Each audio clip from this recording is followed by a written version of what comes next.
Thank you for downloading this podcast from the British Theatre Guide. For more information about British Theatre Guide, please visit britishtheatreguide.info. Glasgow-based writer Nat McCleary's play Throne is set in the world of backhold wrestling and is concluding its tour of Scotland with a run at the Traverse Theatre in Edinburgh as part of the Edinburgh International Festival. It is directed by Johnny McKnight, also a renowned Scottish writer, whom I spoke to at the midpoint of the festival, and I started by asking him, what is backhold wrestling? Well, that's a good question. It's not what I thought it was, David, when I first embarked on this project. I kind of thought backhold wrestling was the same as WWF wrestling, if I'm being honest. And so immediately when I heard it was going to be a play about Scottish female backhold wrestlers, I kind of imagined a version of Glow. Backhold wrestling is not that in the slightest. First of all, it takes place outside and in a field, usually because it's Scotland, in a muddy, wet field in alleged what's meant to be your summer. And the rules are really simple. You go into a hold position, and after the referee blows the whistle, it's basically who can throw the other one to the ground first. And it's usually best of three. And the rules are as simple as that. I think when Natalie did her research, some people are claiming it to be the first martial arts, like it's one of the first forms of martial arts. Whether that's true or whether that's been somebody claiming that and holding on to that, we don't actually know. We can't quite find the evidence to back that up or see it through, but we're kind of looking at that. But it has been an ancient Celtic sport for years. It's a really niche Celtic sport and takes place at the Highland Games, which I grew up around because, certainly in Scotland, the Highland Games is something that happens in, quite a lot of smaller towns actually, throughout Scotland, and it's part of the kind of day's activities sort of thing. There's all sort of stuff ranging from, haggis hurling, which is a Scottish sport, and the games, all the way through to caber toss and all that stuff. So it's part of that world that it lives in. Yeah. I mean, that seems a bit sort of Scottish touristy to most people from outside, but this is a genuine thing that you grew up with, isn't it? It is. I mean, the thing is, I think it's got quite a lot. Certainly, when I went back to the Highland Games this year, just to kind of revisit it with a different set of eyes on, there was a lot of tourists there, which I don't think, as a kid, I certainly wasn't aware of that. I'm Fair-Drossing, so... And actually, that is, especially back in the day, that was a big tourist town because of beaches and, because the beach was there and stuff like that. In fair fortnight, loads of Glaswegians, folk from Glasgow and all that in Scotland would come down to, I suppose, the water, so to speak. Yeah. But yeah, and that was something I definitely noticed this time round, that I actually did have quite a big, but no as tartan shortbread touristy as I was expected. It still feels like a community kind of event, and definitely loads of community events going on in it, and community members taking part in it and stuff as well. Yeah, there's a lot of the Scottish traditions. They are sort of touristy but genuine as well, like the tartan and the bagpipes and the haggis. It's both, really, isn't it? Totally, and it's a phrase. Nat, our writer, told me this, and I love it. She's not sure if this is the right person to quote it. She's sure it's Billy Connolly that said this, and I hope it is. I can't find the source anywhere, but that the Scotland is the only country in the world that shops in its own tourist shops. And there is something in that, and the place sort of that as well. Like Scotland, sort of, we embrace so much of our tartan and our shortbread to the point that, it is for tourists, but actually we do, you don't need to look very far in Scotland to find folk that, connect with all that stuff as well, and that would buy some of that stuff. It's bizarre that our cultural stereotypes are sort of there for a reason, and some of this cultural artifacts that we buy into, we actually literally buy as well. Do you know what I mean? Yeah, it does sound like something Billy Connolly would say, though. Yeah, it does.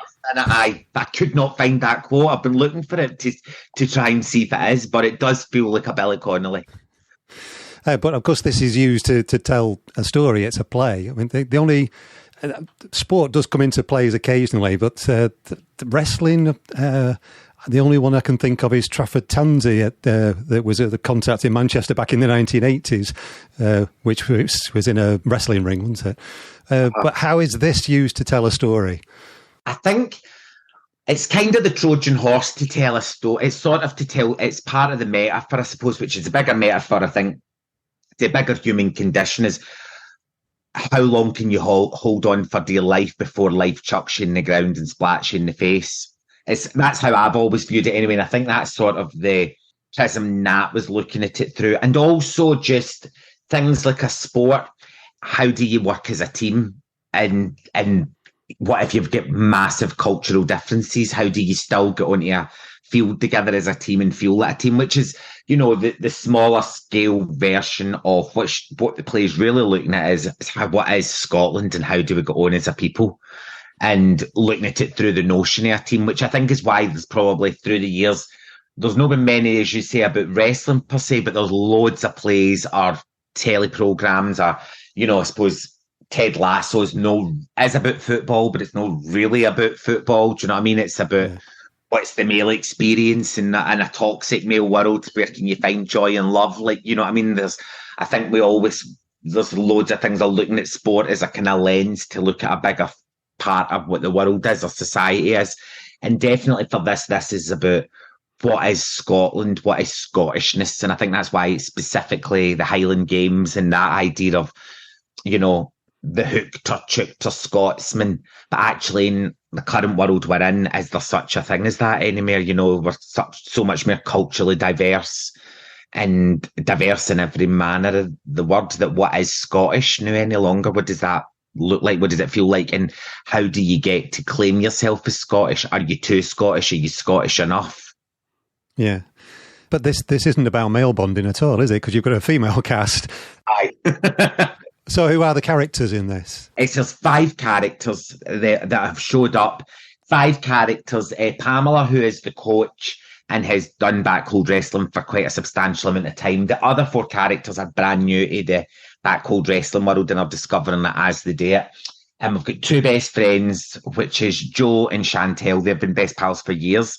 Then we have Helen, who has seen a flyer in our local post office and figured, well, I'm in my 60s, might as well try something new, and decides to do it. And then you've got Imogen, who has came up from London and was born in Scotland, but is, you know, in terms of accent, is English, is black.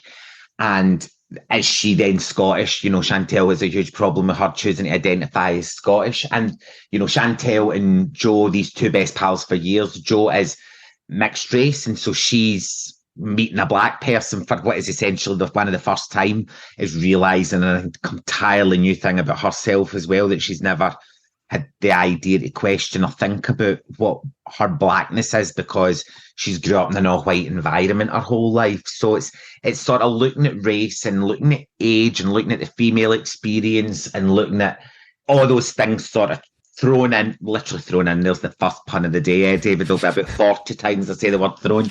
There's a reason it's called that, is the play's title. All sort of chucked in together and then made to wrestle on the field, literally, metaphorically. Yeah.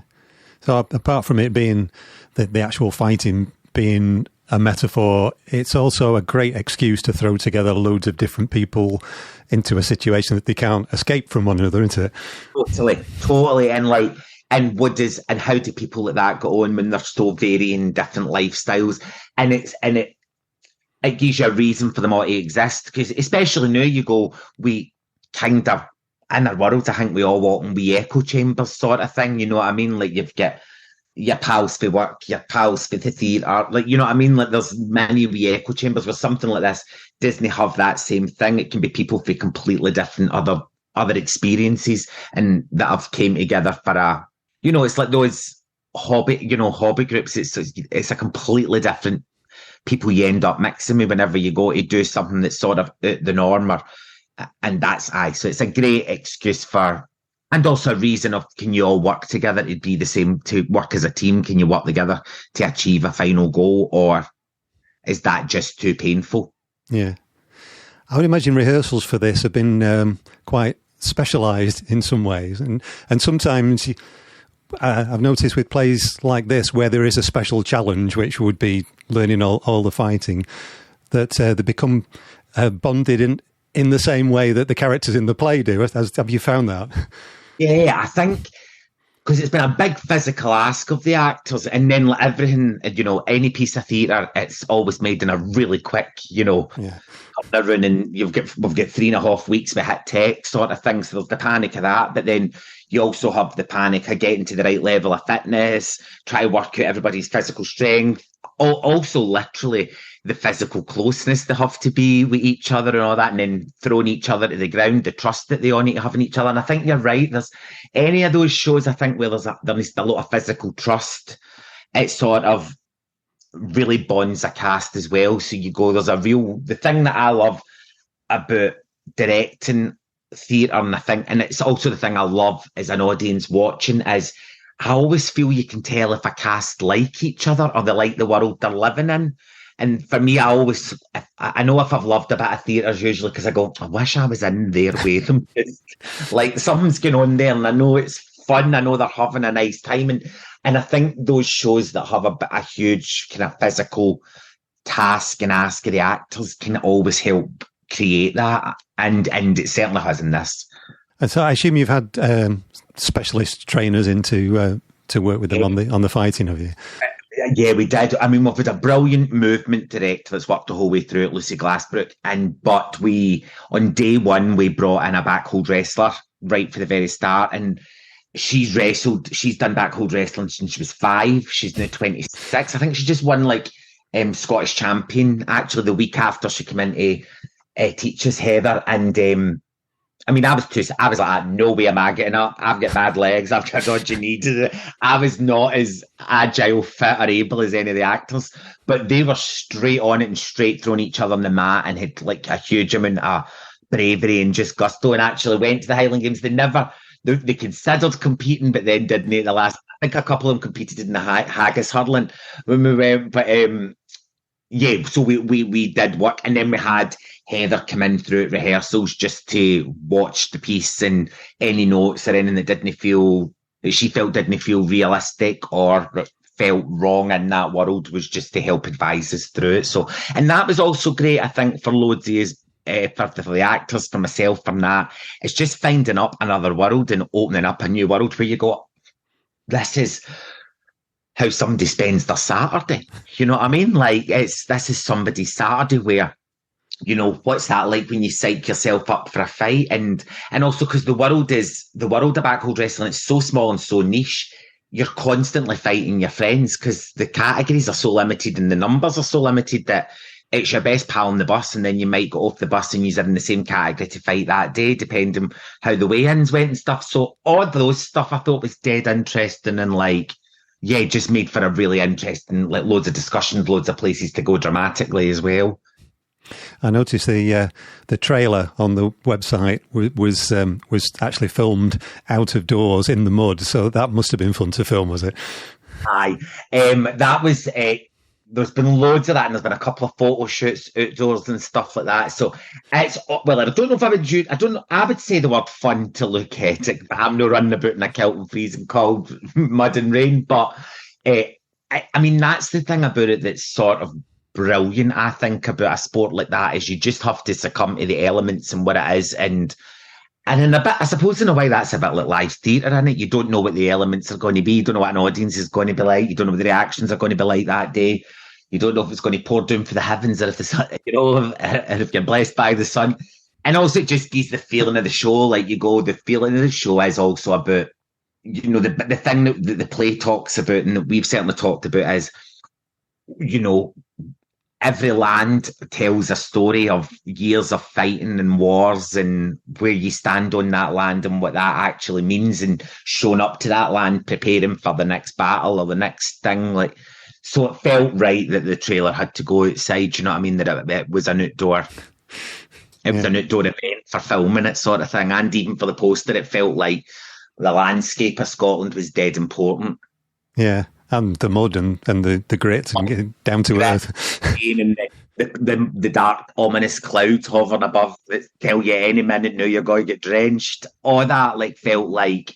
And it's also that's really part of this Scottish experience. I'm sure everybody that's at the festival right now, you're walking about terrified to wear a jumper because it's too warm, but you need still a jacket because at any minute it's going to bucket it down from the heavens, which it has done certainly the last 2 weeks. It's like 25 degrees, but still chances of torrential downpours. And, that is sort of that's your Scottish summer, really, isn't it?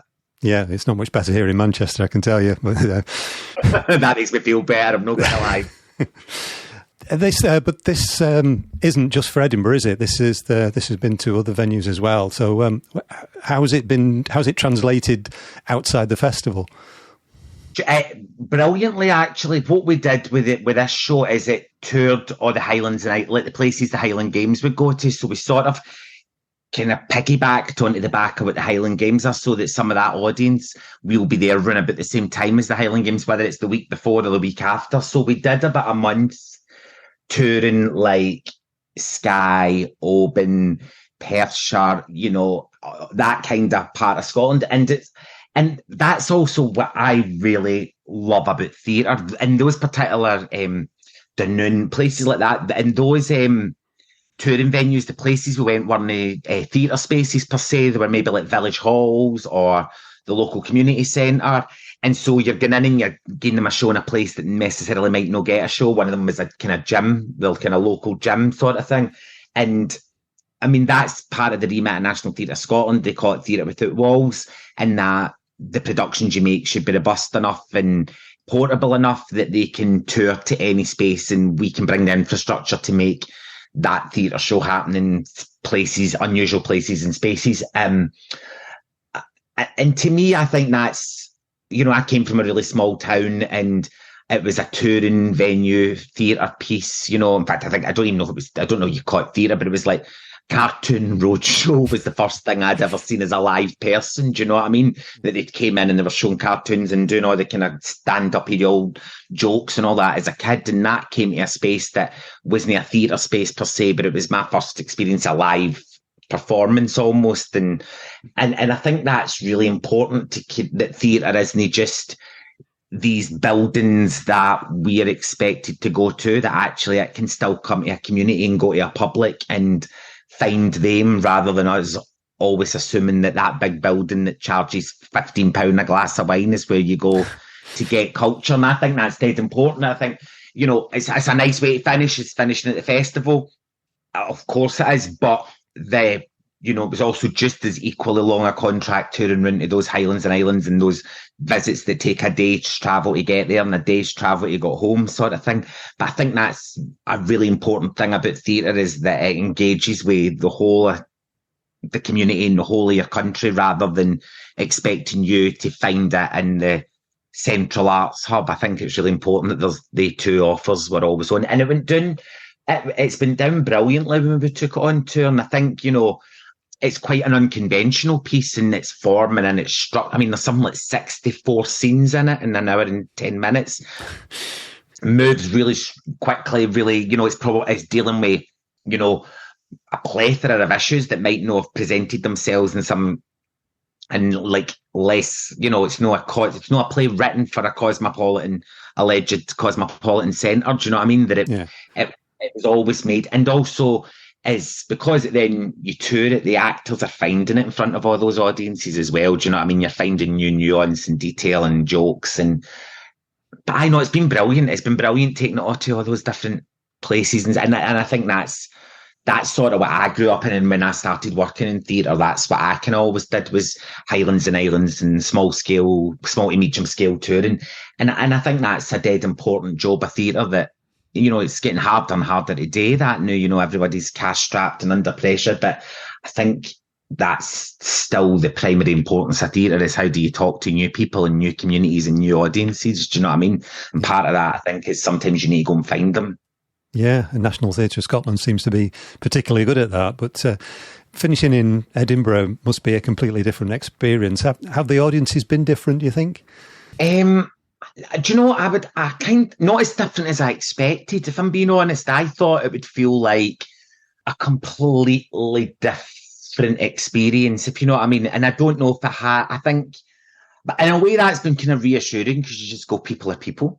Yeah. In the same way as that, people are people, or audiences are audiences. And at the end of the day, it doesn't matter what it is, people just want to be told a good story. I think people just want to be told a story and held captive in a place for an hour and 20 minutes. You know what I mean? Whether, especially theatre goers, but even if you're not, I think what's been lovely to this, there's been quite a few first-time theatre goers, which I think I didn't expect in Edinburgh, particularly also, and it might be my naivety, because it's part of the International Festival, but actually there's been quite a few people in the bar afterwards that have said, oh, that's my first time being in a theatre, and I don't think I expected that in Edinburgh.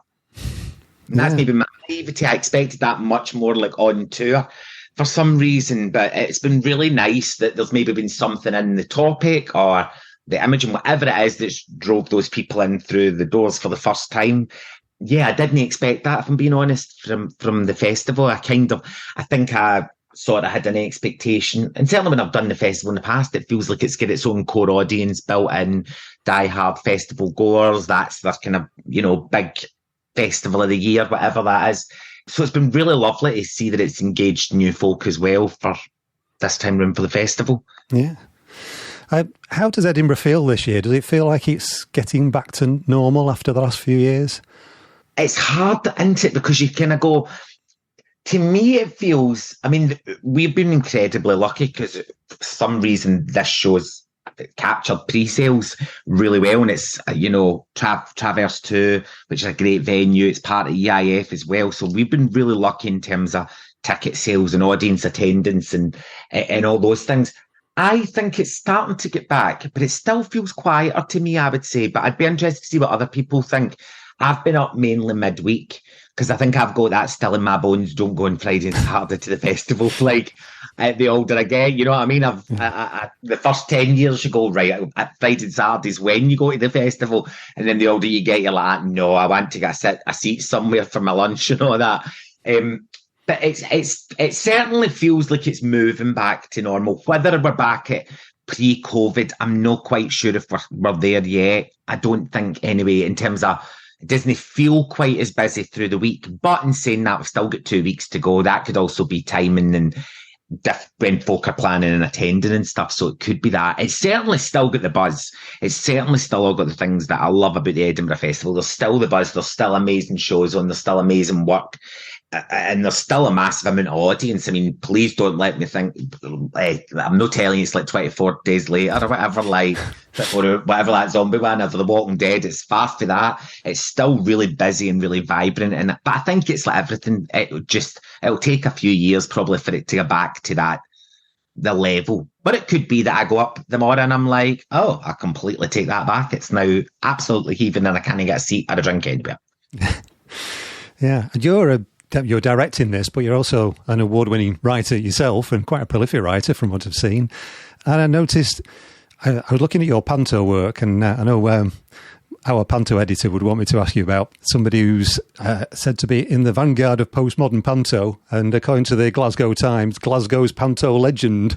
So I'll take both those titles, but it's probably my mum that said it. So you've been doing panto for a long time, haven't you? I've done panto since pretty much. It's been a kind of weird, unexpected path that I never expected to take, David. I studied live art and performance. And so I genuinely, when I was about to leave college, I thought I was going to be like the new Bobby Baker or something like that, like, or forced entertainment, or like I was absolutely in that world. And then you need to pay bills. It was what I realised quite quickly. And actually, one of the first things I got offered was a panto. I went for a job interview to direct a show for Andy. It was for Andy Arnold at a venue, the Archies. It's not there any longer, but Andy's at the Tron Theatre now in Glasgow. But I did this interview as a new director's award because I was wanting to stage a piece of work. And after the interview, he said, "Have you ever done a panto?" And I thought, I don't think I've aced this job interview. He'd asking me, "Have you ever done a panto?" And so I did that year, and I absolutely loved it. And it was I didn't even train as an actor. I trained as a performer, but it was all the stuff like my training was all, there's no fourth wall, be aware of the audience. I always made comedy work, I always made comedic stuff, but it was all like be aware of the audience, interact with the audience inform the performance, all that. So weirdly enough, when I did that panto, I was like, oh, this is totally my bag. This is everything I love about performing. And so that sort of just set me off in a completely different trajectory, to be honest, David, because I loved it. I love how hard you need to work to get the audience interested and engaged. I love that you can't show up and no give 120% because that the audience can sniff it and that they know it.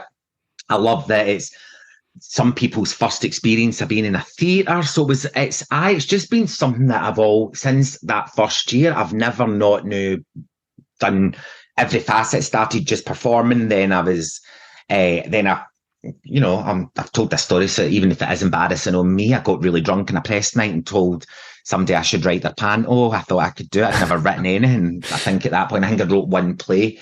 The next day they phoned me up and were like, do you want to write that panto? I had no recollection of even asking because I drank too much of the free white wine.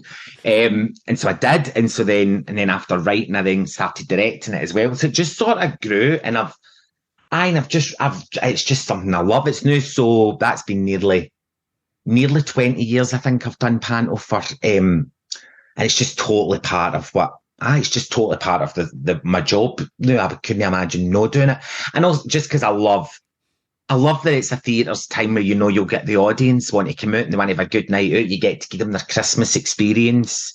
It's intergenerational. It's sort of amazing. Like, I've been doing it now that long that I can look out in the audience and see the same family, except the newborn baby is now 20 years old. Like, because I've worked at between two theatres the whole time. So it's quite bizarre watching literally generations grow up, still sitting there in the same place every year. So it's been something that I've done. I've never even thought about it, but I totally love it. I think it's like, and it's weird that it's like, because it also feels to me like Scotland doesn't have really like a Shakespearean culture or anything to fall back on, if you know what I mean. Like, when we talk about like culture, ours is music hall. So panto feels like, ours is music hall and singing and telling stories and jokes. And so panto up here's, I think it's treated in quite a different manner for maybe down south. It's not really allowed to be smutty up here. It's absolutely none of that. It's 2 hours. It needs to have high theatrical standards that our folk aren't happy. It's usually, rather than, I mean, there is obviously the big commercial pantos are different. It's usually actors that are well known for being good actors that would be cast in a panto rather than celebrities. It's quite a different culture for panto up here in terms of, I'm being really generic, obviously, by saying that's the divide. It's also 2 hours and no 3 hours. When I went down south, the first thing that struck me, I was like, why is this 3 hours long? Nothing should be 3 hours long. No, in this day and age, and no unless you're getting a full dinner at the same time. Like, come on, scissors out. Kids are here, they want to get home, then to school. So as I say, it's something I love and can't imagine no doing. And it kind of informs all your other work, because the thing I love, and it's why I still perform in panto every year as well, because you need to keep it fresh, you need to keep it alive, you need to still keep working the audience. You've got a teenage audience in the days, entirely different for your kids. You're a nursery school audience, for the family audience, you need to keep the jokes fresh, you can't feel stale. Like, so I love all that. It's like running a marathon every year. Every year I think, I don't know if I'm getting too old for this. And then every year I'm like, nah, give me it. I'm ready for it. Do you think that's affected how you approach directing in the rehearsal room, even with something like this play? Yeah, I think it's about, I think it sort of has affected everything that I've done. I mean, the thing with Throne that's been great is it's got a real sense of humour all the way through it. So Nat's got a real brilliant wit to have writing, and so that runs all the way through it. So there's loads of brilliant comedy. I think the thing that it's taught me is you can achieve an awful lot and take an audience in a really big, gruesome, dramatic, hellish journey by using humour. Like, I always think you can trick an audience in and then devastate them even worse. Do you know what I mean? Like, you can put punches in a punchline. Do you know what I mean? It's why it's in that word, I think.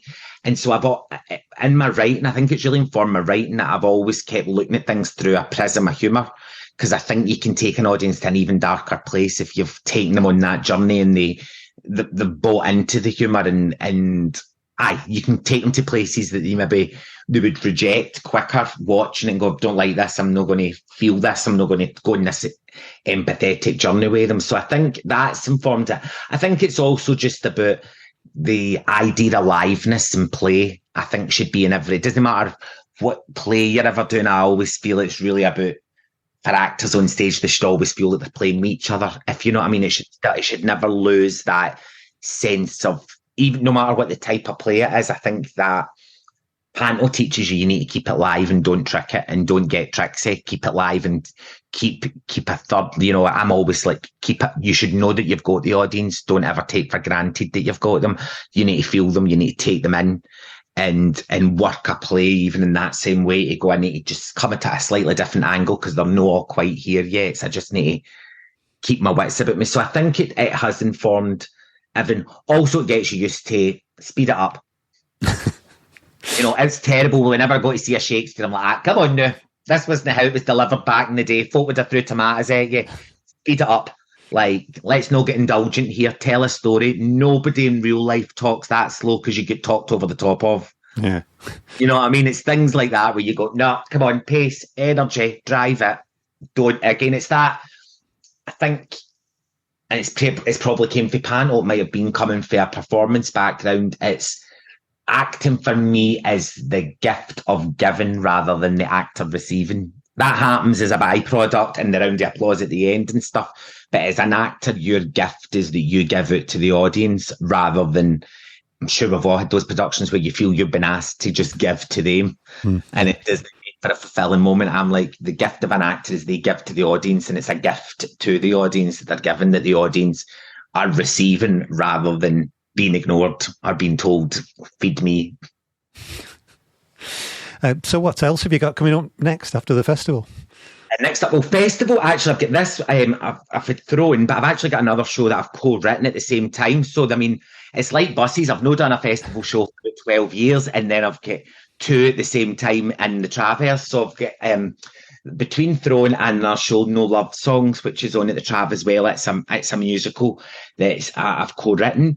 That's on, and then right now I am writing my first feature film.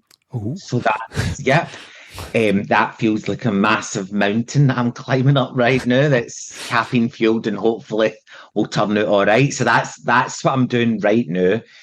Who knows what will happen with that, if anything will happen with it, but it's nice to be asked. And then actually it'll be last week, which was very bizarre because it's August. I started working with the young company that are in our panto. I did my first 3 days of rehearsals with them just to get cast and work out who the cast is and stuff like that. So yeah, I started panto rehearsals last week, which was bizarre. Yeah, so it's that. It's writing the feature is the first immediate thing, and then it'll be on to panto, I think. And what is it this year?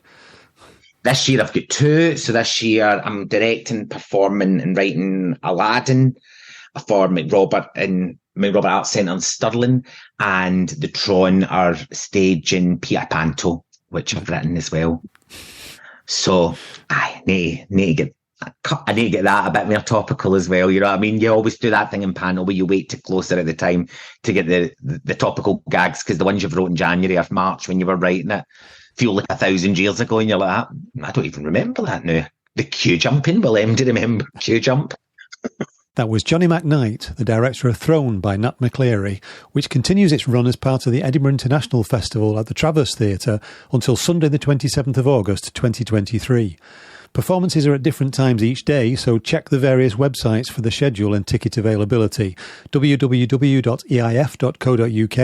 www.nationaltheatrescotland.com or www.traverse.co.uk. You can also find details of the musical No Love Songs, which also runs until the 27th of August, with a book co-written by Johnny with Laura Wilde, at the Traverse website or at www.edfringe.com. You've been listening to a podcast from British Theatre Guide. For more information, please visit britishtheatreguide.info.